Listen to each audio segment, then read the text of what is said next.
1. Apa yang dimaksud dengan teks rekon? A. Teks yang berisi petunjuk untuk melakukan sesuatu. B. Teks yang menceritakan pengalaman masa lalu untuk memberikan informasi. C. Teks yang berisi imajinasi penulis tentang masa depan. D. Teks yang mengulas peristiwa yang sedang terjadi saat ini.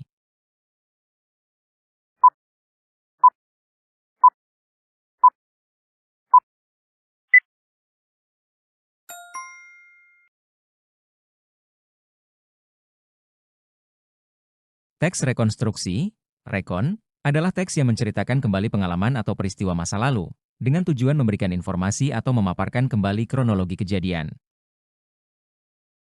2. Manakah di bawah ini yang termasuk ke dalam macam-macam teks rekon? A. Teks rekon naratif, deskriptif, eksplanatif, B. Teks rekon faktual, imajinatif, pribadi, C. Teks rekon ilmiah, naratif, eksposisi, D. Teks rekon argumentatif, prosedural, deskriptif.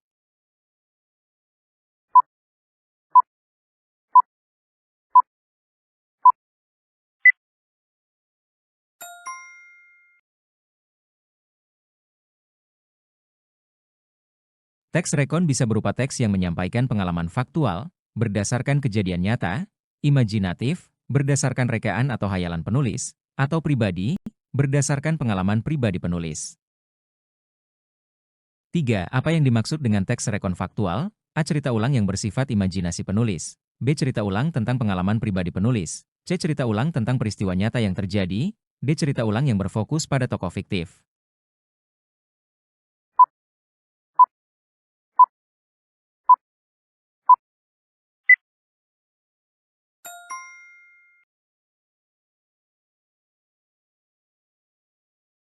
Teks rekon faktual adalah teks yang menceritakan ulang sebuah peristiwa nyata atau kejadian sebenarnya, berdasarkan fakta yang benar-benar terjadi.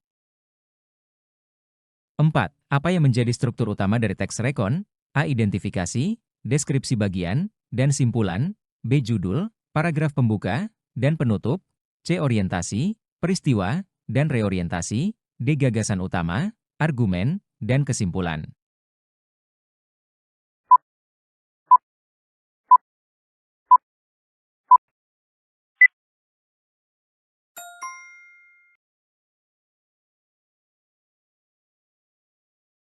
Struktur utama teks rekon terdiri dari orientasi, pengenalan atau pembukaan yang menjelaskan latar belakang peristiwa.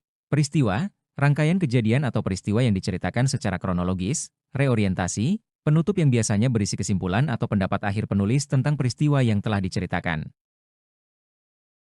5. Apa yang dimaksud dengan orientasi dalam teks rekon? A. Menyimpulkan kejadian yang telah terjadi.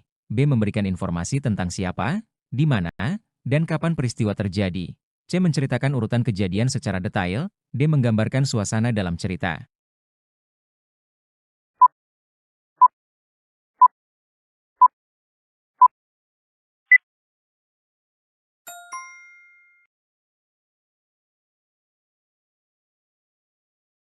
Jawaban yang benar adalah memberikan informasi tentang siapa, di mana, dan kapan peristiwa terjadi.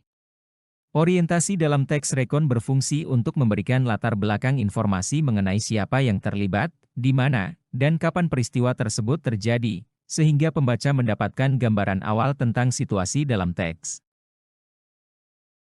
6. Apa perbedaan antara fakta dan opini dalam teks rekon? A. Fakta didukung oleh bukti konkret, sedangkan opini adalah pendapat atau pandangan. B. Fakta bersifat imajinatif, sedangkan opini adalah kenyataan. C. Fakta hanya berupa pendapat, sedangkan opini selalu berdasarkan data. D. Fakta dan opini tidak memiliki perbedaan yang signifikan.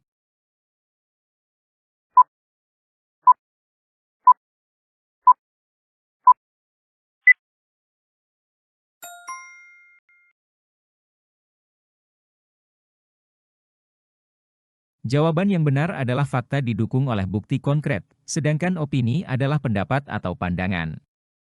Fakta adalah informasi yang dapat dibuktikan kebenarannya melalui bukti konkret, sementara opini adalah pendapat atau pandangan yang bersifat subjektif dan tidak selalu didukung oleh bukti konkret. 7. Manakah yang merupakan ciri-ciri sebuah fakta? A. Menggunakan kata-kata seperti biasanya, tampaknya. B. Terdapat tanggal dan waktu kejadian. C. Mengandung opini pribadi penulis. D. Menyampaikan dugaan tanpa bukti.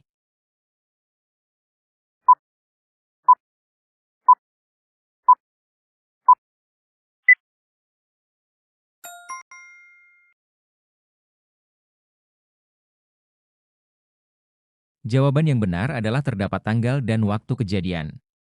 Ciri-ciri fakta adalah menyampaikan informasi yang dapat diverifikasi kebenarannya, biasanya disertai dengan data konkret seperti tanggal, waktu, atau tempat kejadian. 8. Kosakata selfie, hoax, dan style merupakan contoh dari A. Kata baku, B. Kata serapan, C. Kata slang, D. Kata benda.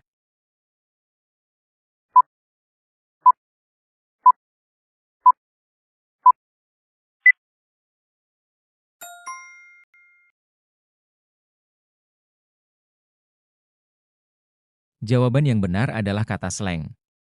Kata selfie, hoax, dan style adalah contoh dari kata-kata slang yang berasal dari bahasa asing dan digunakan dalam percakapan sehari-hari. 9. Apa fungsi dari huruf miring dalam teks rekon? A. Menegaskan bagian kata yang dianggap penting. B. Menandai kata yang ditulis dalam bahasa asing atau bahasa daerah. C. Memisahkan judul dan paragraf dalam teks. D. Menjelaskan rincian alat dan bahan dalam teks.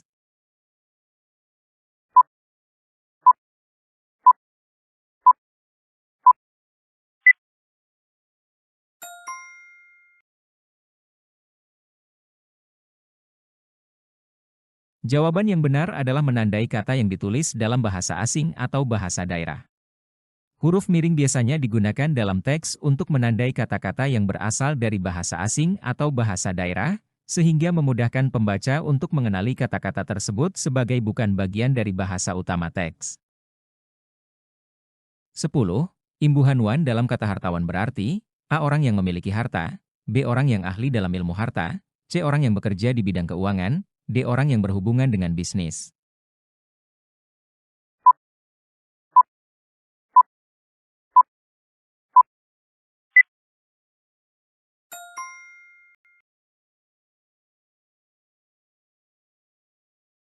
Jawaban yang benar adalah orang yang memiliki harta. Imbuhan wan dalam bahasa Indonesia digunakan untuk menunjukkan orang yang memiliki atau ahli dalam suatu bidang tertentu. Dalam kata hartawan, imbuhan wan berarti orang yang memiliki banyak harta.